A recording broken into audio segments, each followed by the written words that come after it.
In this video, I will show how to create progress bar in Microsoft Excel. So firstly, we need some data. Now make it percentage. So now just you have to select that column which has percentage. Now here in the conditional formatting, click this drop down and data bars.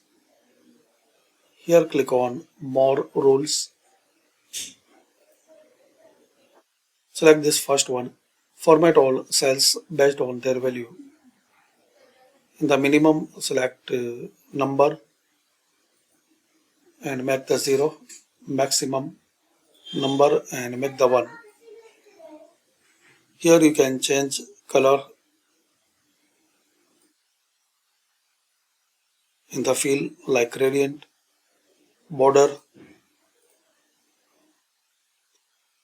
then click on OK. Now you can stretch the column. So this is the way you can create progress bar in Excel. Thanks for watching.